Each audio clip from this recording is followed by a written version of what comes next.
too. I'm in Raleigh. What part? Hey, Toronto. Hey, Toronto. I've been to Toronto before. I'm actually from Rochester, New York. Japan. Hey, Japan. Yes, God. Yes, God. All around the world. I love it. I love it. I love it. I love it. Yes, God.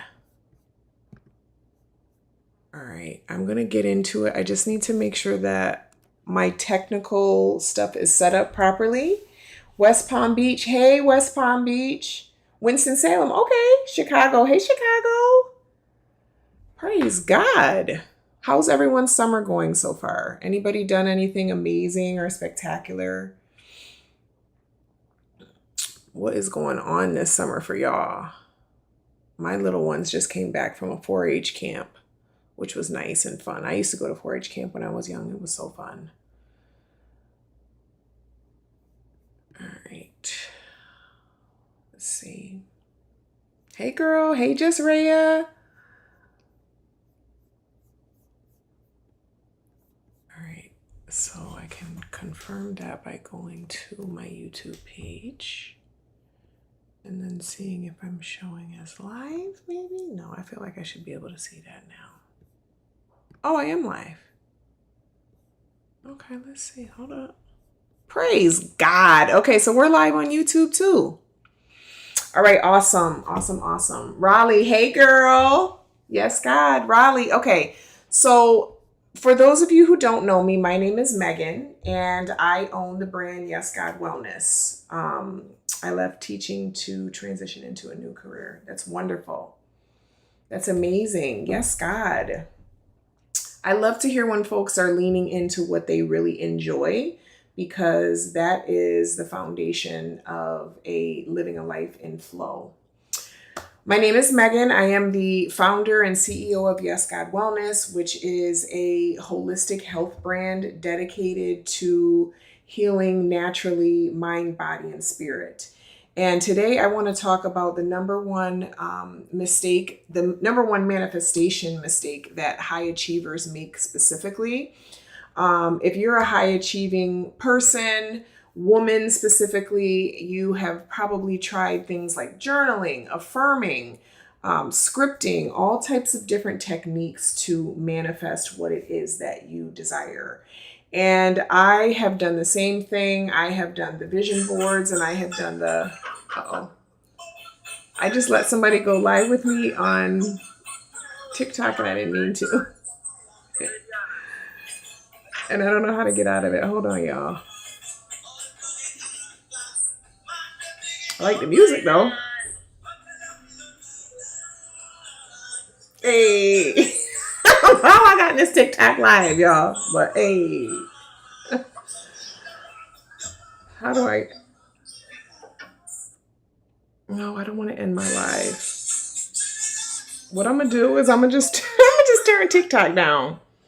I'm gonna turn TikTok down so I'm not tempted by the music. Okay, so I don't know how I ended in the TikTok live. Anyways, so to say that basically, you know, I have done the things, right? And a lot of us have done the things, right? And we're told by society that if you do the things, right, you will get a certain result. That is how most of us have been raised, is to believe that our results are tied to our action. Okay. So I love this TikTok. Yes, yes, yes, yes. We believe that our results are tied to our action. Hola. Hey, Lily. I love you. I miss you. And so what happens is we start making decisions about what we're going to do based on the reaction or the result that we think it's going to bring us, right? And so that starts to turn into something that typically creates anxiety, right? It creates pressure, it creates tension, it creates all types of suffering internally, right? Can you hear me on TikTok? Hey, I don't know how I got in this live with you. I just accepted something. I'm like doing something completely different. And I don't know how to get out of this without ending my live. But I like that music you was playing though. That was I can't hear you. Okay, so I'm not gonna mess with Okay, I'm gonna go ahead and turn it down. I think that what's gonna end up happening is they're just gonna have to leave. Hey Stephanie. Hey, hey, hey. Thank you all so much for joining this live. Um, Sorry, there's like a little bit of a technical malfunction on TikTok. I went to go live there and then someone joined my live and I don't know how to get out of that, but so if you're on TikTok and you see me sharing the screen, this was not intentional, but I don't want to turn the I guess I could end it and then restart it. But actually I think that's what I'm gonna do. Go live again. Okay. All right. Sorry, y'all. My apologies for being distracted by that.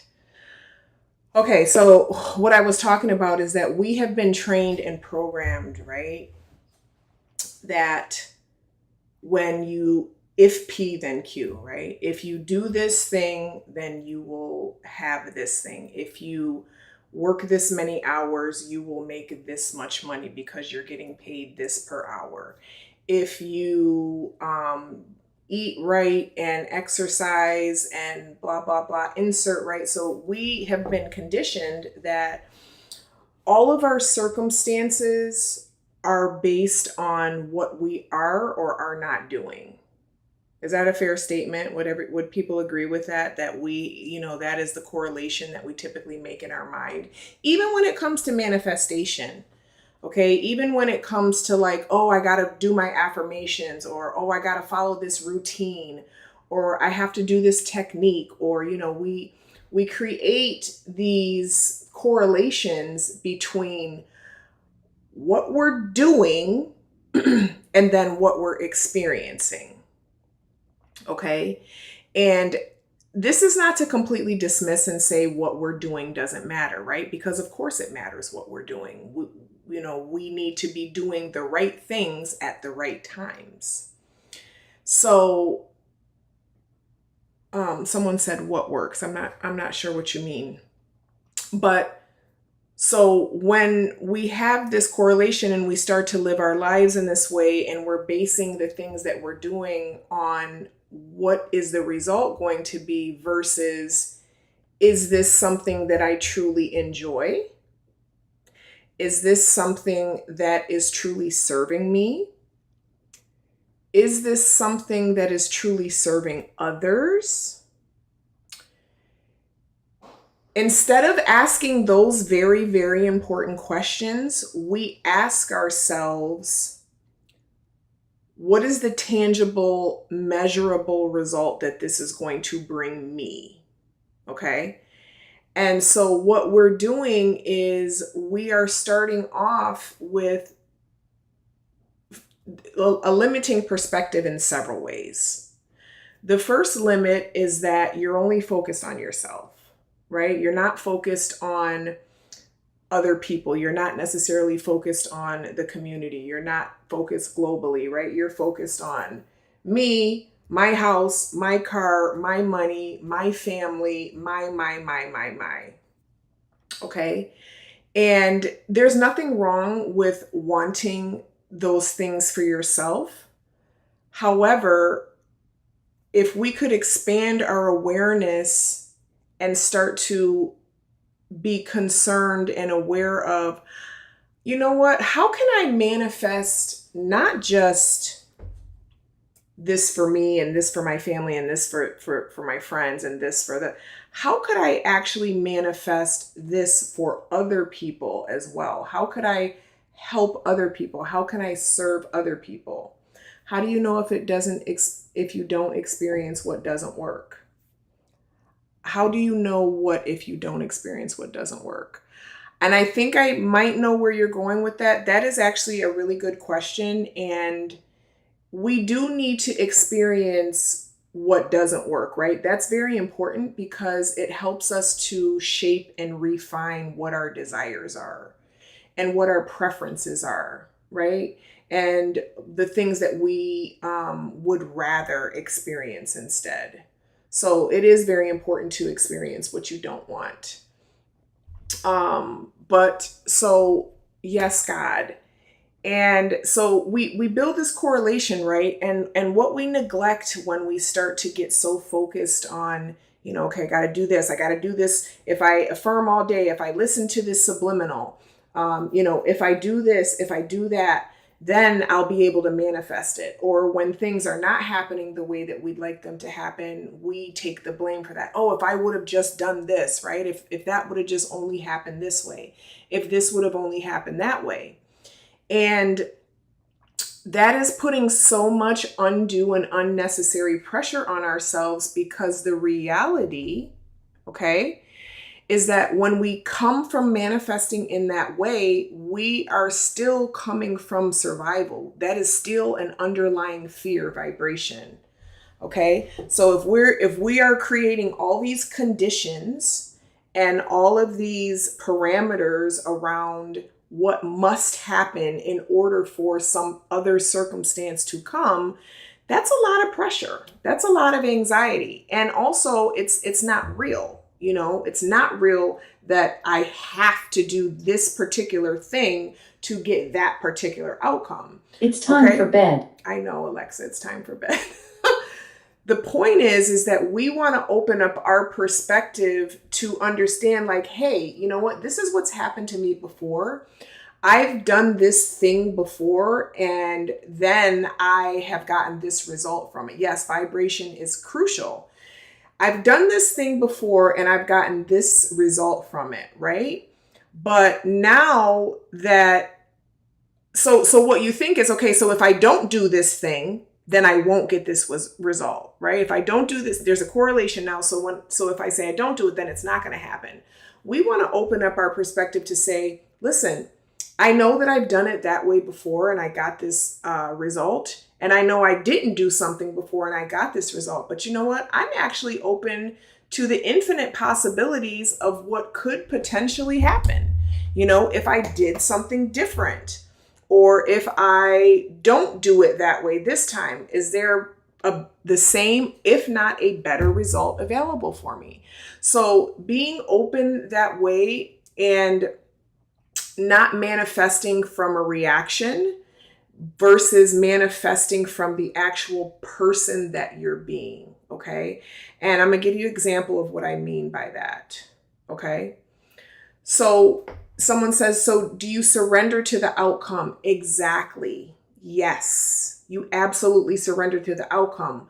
But the reason why you surrender to the outcome is a little bit different, is because, so you're jumping ahead. Yes, you surrender to the outcome. And the long story short answer with that is you surrender to the outcome because creation is finished and the outcome has already happened. The reason why the outcome is not manifested yet is because you are limiting the outcome with all of your restrictions about what has to happen. As human beings, we tend to get very tied up in the how, right? And our preoccupation with the how limits us magnanimously, all right? Because the thing is, surrender is a key word, right? It's a buzzword, like, oh, I'm going to surrender. But it's like we surrender, right? But then we're still checking, but then we're still looking, but then we're still, you know what I mean? That's not a real surrender. Okay. So when I'm discussing surrendering is this. Hey, you know what? I would love for this thing to happen. It would be amazing. It would make me so happy. It would be magnificent. However, if it doesn't happen, I'll still be okay. You know what? I'll be just fine. As a matter of fact, I'll be better than fine. And why will I be better than fine? Because what I'm about to talk about now in terms of this mistake that we're making with manifestation, because I will be fine because I am going to stop believing that I have to do or be something other than I am right now to already be perfect, to already be enough, to already be whole, to already be successful. Okay? I hope that made sense how I just tied that in.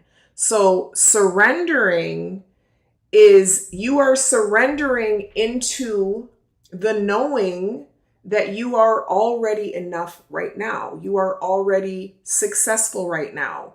You are already perfect right now, whether this goal that you have happens or not. Right? Because the thing is that energetically, when we want something really, really bad to happen, right?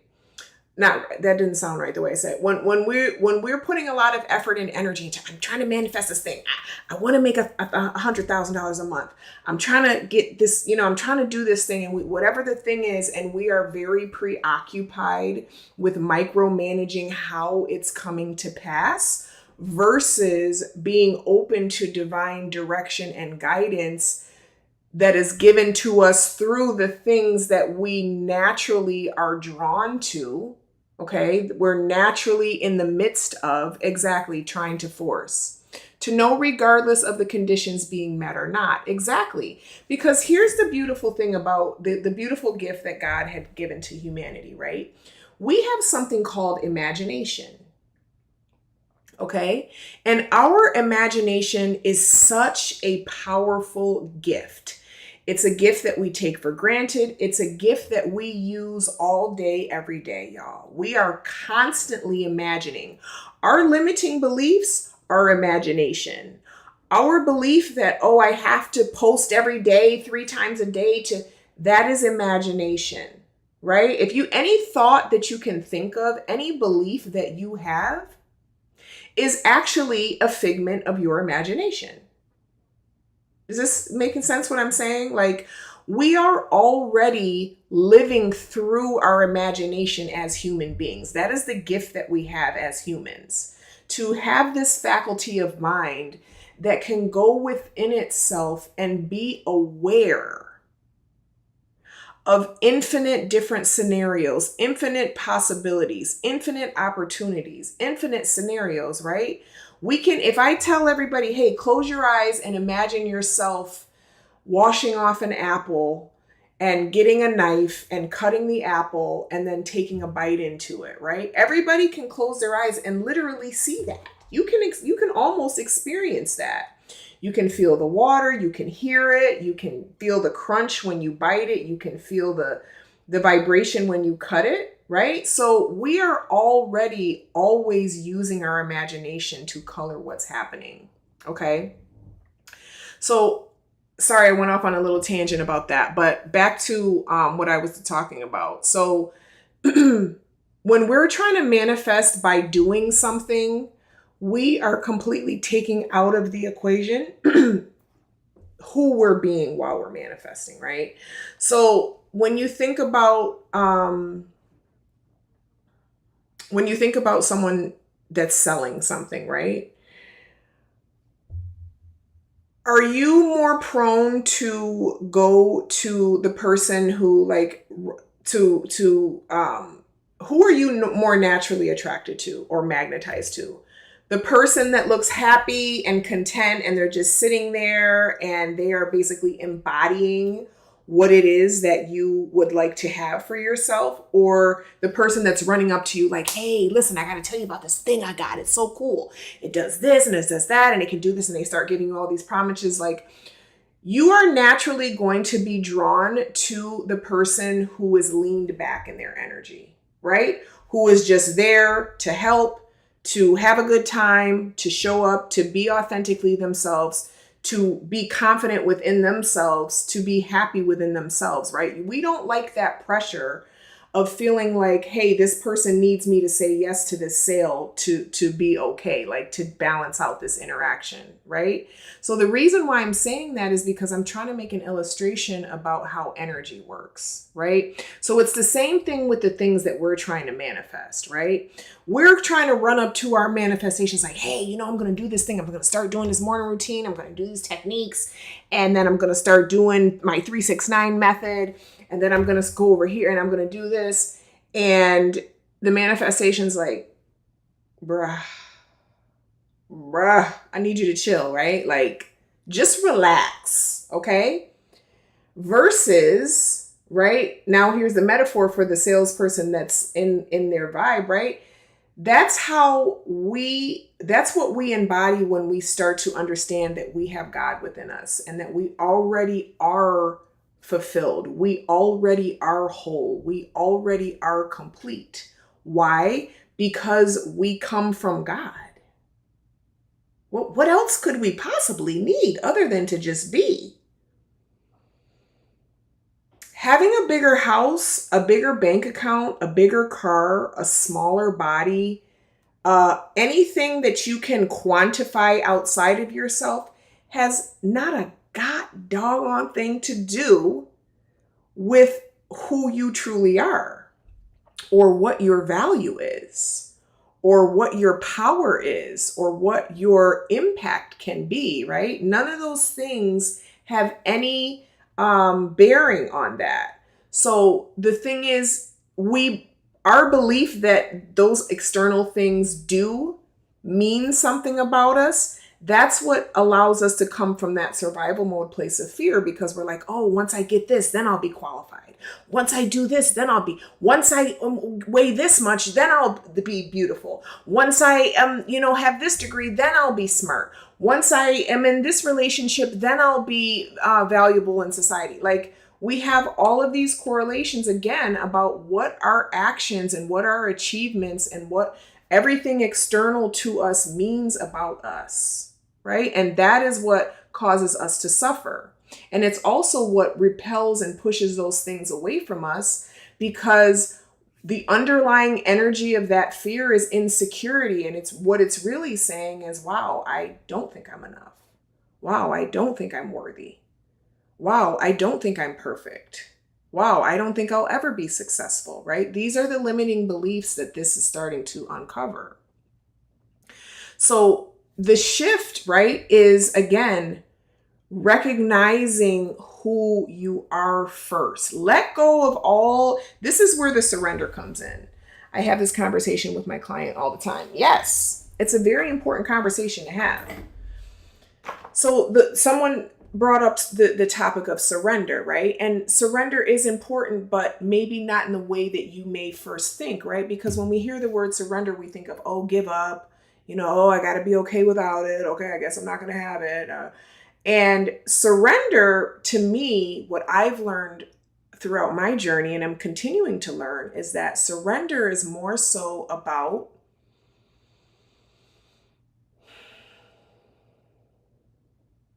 that's always the first step in surrender. Shut the fuck up. Okay? First step in surrender, be quiet, because it's only in the quiet that you can be aware of what you need to surrender, right? You got to be aware of what the program is running in your mind. It is so underrated. Not enough people fucking do it.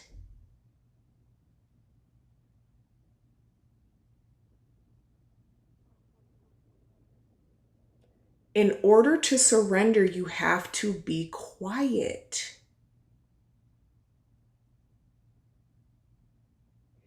If you are not quiet, you are not surrendered. When you're quiet, intentionally quiet, you are learning how to surrender yourself from your limiting inner dialogue. Okay, I'm going to say that one more time. The first place we have to discipline and train ourselves to surrender is with our own inner narrative, inner dialogue that's happening, sometimes monologue. Right? We have to learn how to first shut up so we're not distracted away from, wow, my inner narrative is saying some really limiting, crazy stuff right now that makes me feel like this is just pointless and it's never going to happen for me. People are too busy running from themselves to surrender, unfortunately. And that's what my goal and one of the intentions of my work is, to help people to stop doing that. because we all want to live a fulfilled life. Every single person that is on this planet came here with a divine assignment, with a divine purpose. All of us. No one is here without that. That's the whole point, is that we come from God. We have a divine assignment. We have a divine purpose. And so because we know that, we're already enough. We're enough before the title, before the label, before the money, before the physique, before the material, before the physical, before anything physical, before our bodies formed, we were already enough. Okay? Yes, shutting up is half the battle. Okay? So when we learn how to be quiet, right? Let me blow this up so I can see this better. I got some notes here, but I don't have my glasses on. So coming at the manifestation or viewing your desires, right, as something that's inevitable. Okay? And understanding that this is not about what I'm doing, but it's about who I'm being. Am I being the person, right? Because here's the thing about God consciousness and why it's the hack to manifestation, okay?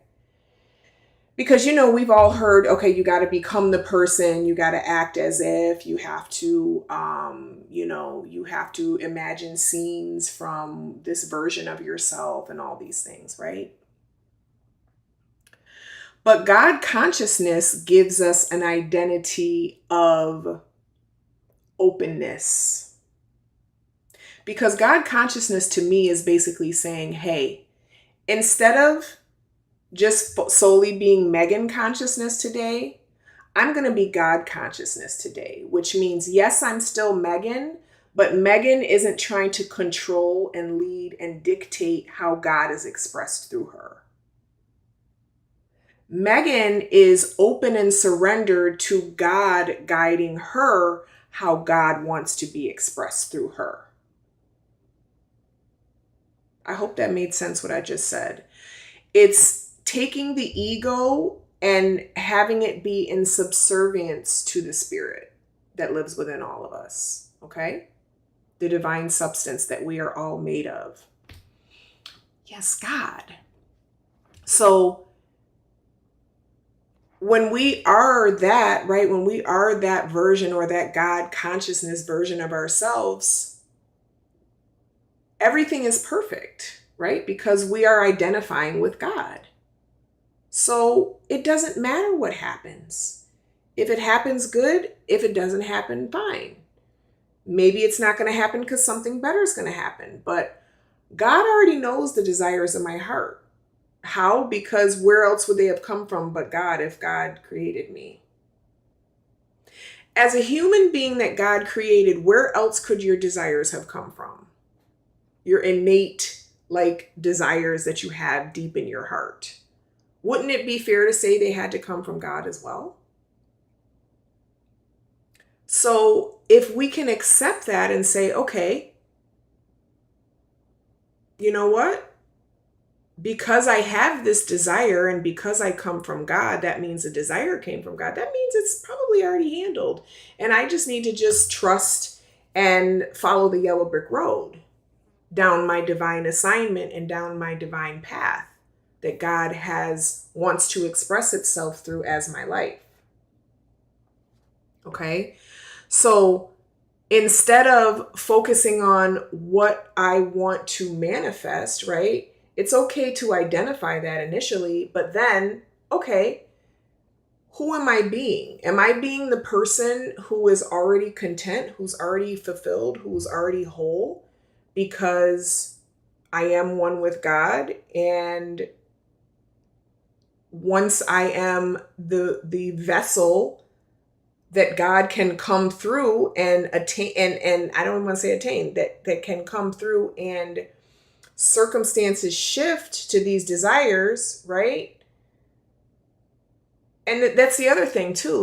We are such a society driven on instant gratification, instant results. Well, I've been doing this for 3 days. Why? Well, I've been doing this for 30 days. Well, I've been doing this for a year. Well, I've been doing this for 5 years. Guess what? Our time is not God's time. Our time is not God's time. Right? That's ego again, trying to control. I need this in 30 days. I need this in 90 days. I need this. And all of these rules and conditions and parameters on the how. Again, minding God's business. We got to stop minding God's business. You say what you want, ask, believe, receive. Okay? Deny, choose, be. There's several different frameworks. But it says in the Bible that when you ask, pray as all you already have it. Who's doing that? Are you doing that? Because I haven't always been doing that. I still struggle to do it sometimes. Actually having the posture that, hey, this is done. It's done. Because when you start to evolve and mature as a manifester, you start to understand that it's not the things that you're actually looking to manifest. It's actually the feelings that you believe the things are going to bring you. That is what you're truly trying to manifest. Okay? That is what your desires are truly stemming from. They are stemming from a state of being, a feeling state that you want to exist as. All right. And you believe that this thing is going to give me that feeling state, or that relationship is going to give me that feeling state, or this is going to give me that feeling state. And so instead of focusing on the feeling state, right, you go to the middleman, which is the circumstance that you believe is going to bring you the feeling state. Okay. So a more open and evolved way of manifesting is to go into your desires and really get to the bottom line of why. What is the feeling that it is you're looking for?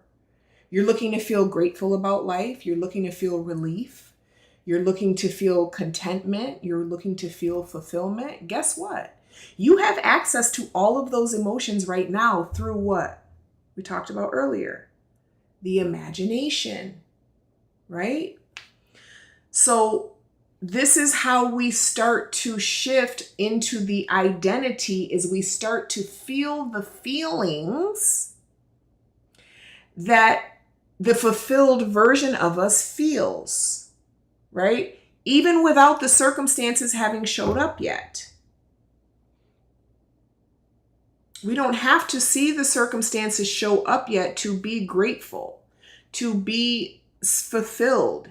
And the way that we do this is we start to witness. Again, remember what step number 1 was? Shut the fuck up. We start to witness what the mind is telling us, what beliefs are being repeated over and over, and making the correlation between how those beliefs are making us feel. If we're feeling anxiety, if we're feeling depression, if we're feeling fear, right?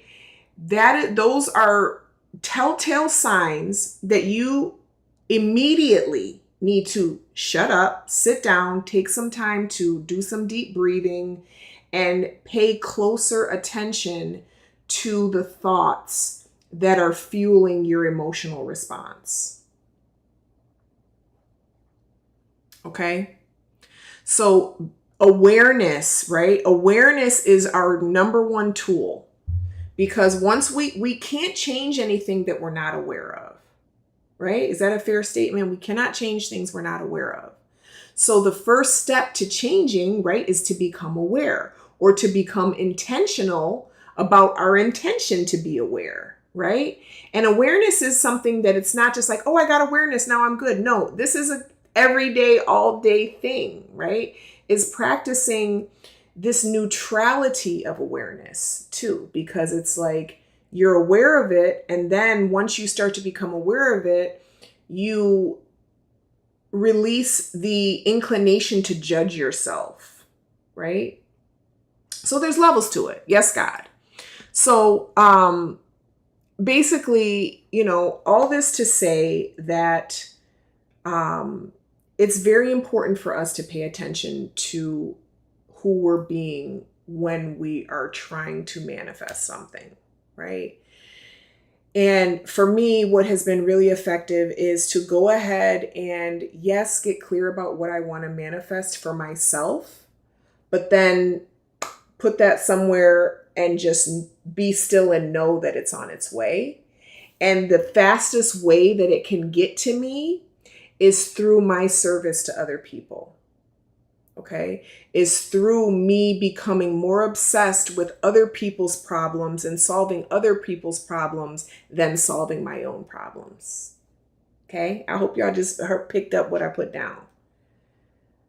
All right, becoming more obsessed with solving other people's problems versus solving my problem is the path to wealth. Okay. And this is the number one mistake with manifestation, is that we are focused on solving our problems only.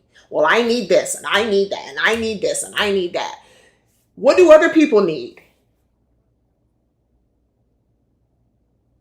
How about that? What do other people need? How are you in a position that you're serving other people right now? Are you using it to the best of, are you showing up with excellence? Right? Start to become a solution to other people's problems, not just your own. Okay? This is the number one mistake with manifestation, is that you're trying to solve your own problems and you're putting that as a priority over solving other people's problems. Yes, God. Okay?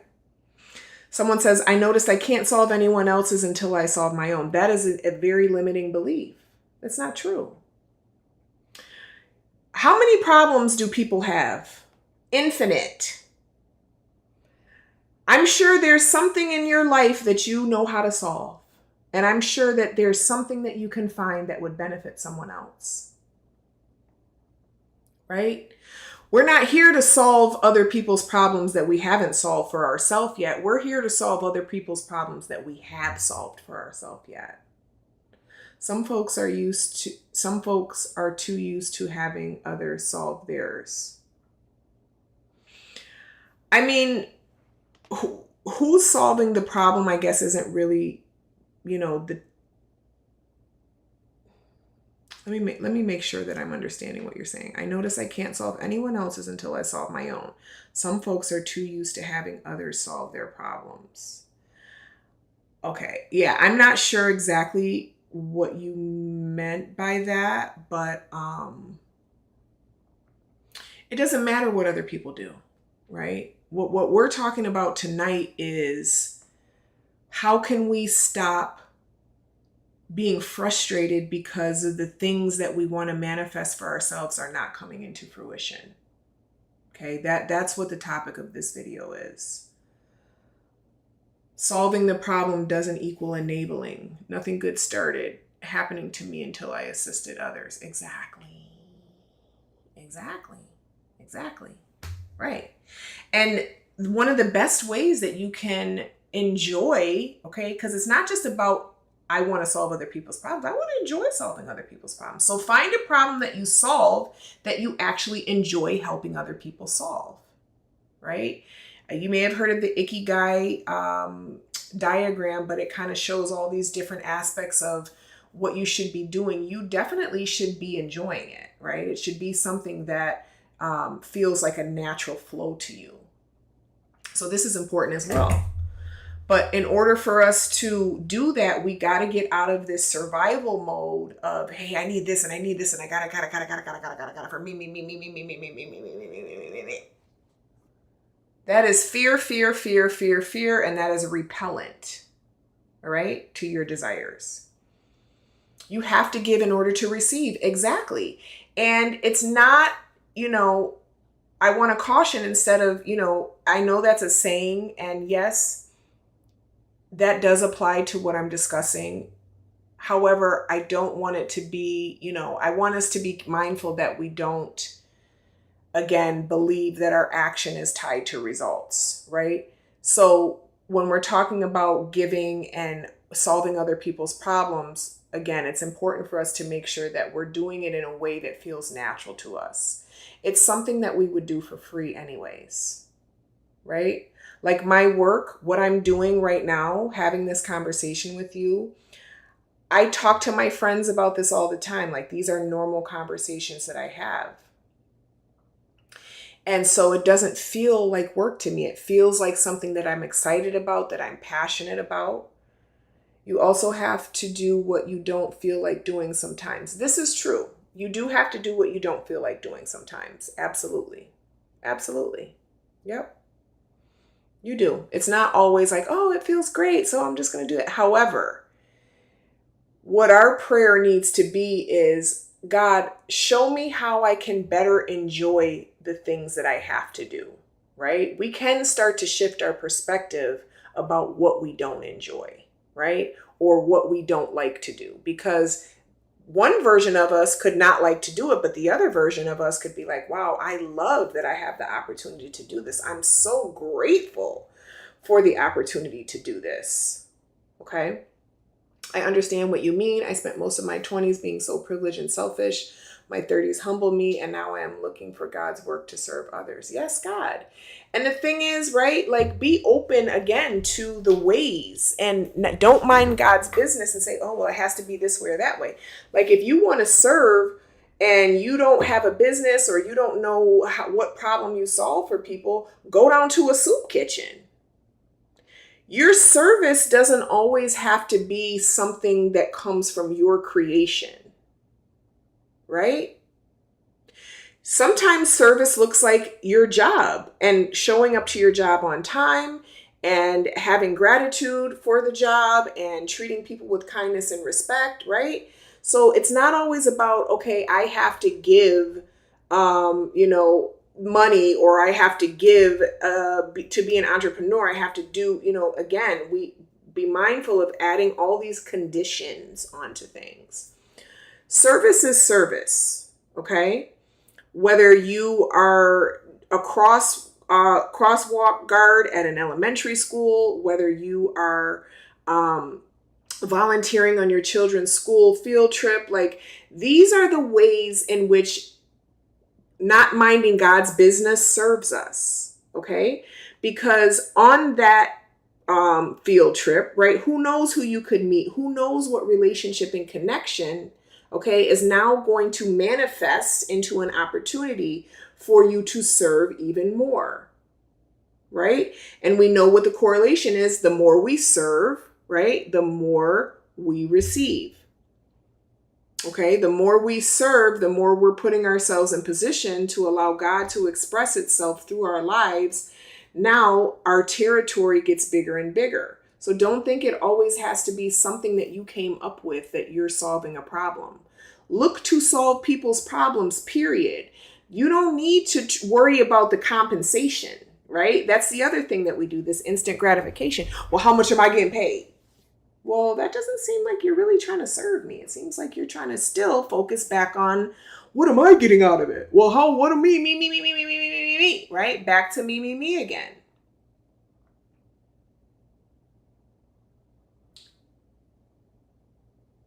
All right.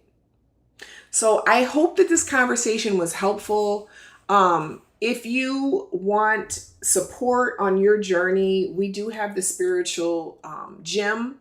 And we meet bi-weekly, and we have beautiful calls, and we have a lot of material in there already recorded about how we can start to embody our divine self and let go of ego telling God how things need to go, and be open to God utilizing ego as the tool that it's meant to be to express our divine purpose on this earth. Okay. If no one has any questions or concerns or comments, I am going to go ahead and end this for tonight. I hope everyone is having a beautiful summer. I hope that you are enjoying yourself. I hope that you are being grateful. And I hope that you are being aware of yourself and being aware and mindful of all of the amazing, amazing gifts that you've been given, whether it's the ability to breathe unassisted, the ability to see the screen that you're looking at right now, the ability to hear, the ability to walk, the ability to bend our elbows and our knees. These are serious, serious blessings. All right. So again, my name's Megan. This is Yes God Wellness. I will talk to you all soon, and have an amazing, amazing rest of your night and weekend. Yes, God.